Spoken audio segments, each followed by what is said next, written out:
Qu'est-ce que la magie? Un mot bien mystérieux qui suscite de nombreuses interrogations. La magie, elle est aussi ancienne que l'homme. On la retrouve dans toutes les cultures.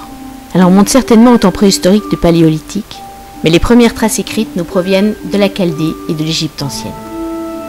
Le terme de mage vient d'ailleurs du mot magos, qui est le terme qui désignait le prêtre qui officiait à Babylone et qui servait les dieux par ses rites. La magie est souvent comprise comme un moyen de provoquer des effets contraires aux lois naturelles, des effets surnaturels comme on dit. Mais cette vision est en fait parfaitement incorrecte.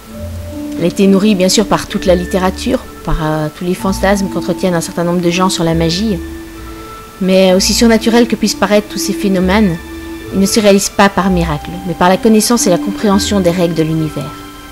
La magie est la science qui étudie des principes universels, les forces naturelles visibles et invisibles, que ceci soit connu ou non de la science officielle.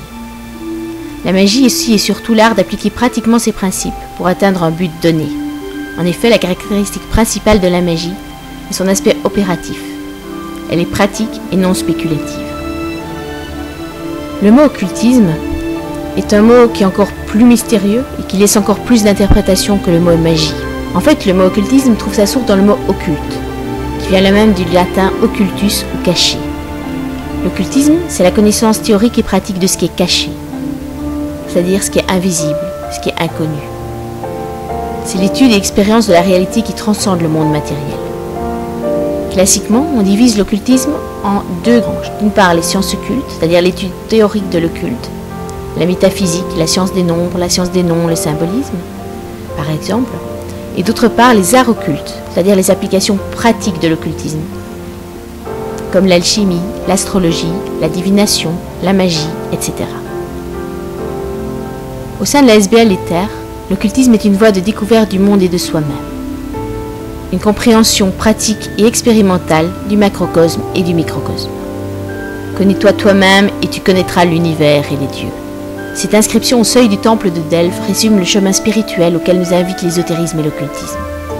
À la découverte de nous-mêmes, à la découverte du monde qui nous entoure, à la découverte des forces de la nature, des forces universelles et de l'absolu.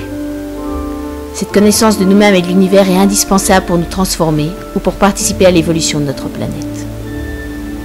Alors bien sûr, les mots magie et occultisme sont parfois assimilés à la recherche avide de pouvoir, à la recherche de domination, à la recherche de manipulation. Oui, c'est vrai, il existe des gens qui pratiquent en ce sens. Mais c'est vrai de toutes les disciplines. Pensons par exemple à la médecine. La connaissance du corps humain elle permet de guérir, mais elle permet aussi de tuer. Eh bien, il en est de même pour l'occultisme. La mise en pratique des principes et techniques occultes peut créer ou détruire, en fonction du but poursuivi et de l'esprit dans lequel le mage les utilise. Cependant, condamner et refuser l'occultisme et la magie en raison du comportement de certains pratiquants me semble personnellement aussi insensé que de rejeter toutes les sciences sous prétexte qu'elles peuvent utiliser à des fins égoïstes ou destructives. Alors la magie et l'occultisme, des mots qui vous paraissent peut-être encore mystérieux, mais qui le seront beaucoup moins si vous vous mettez maintenant à les étudier et à les pratiquer. C'est pour permettre à chacun de pouvoir étudier et mettre en pratique la magie et l'occultisme que nous avons créé les cours de l'école de magie.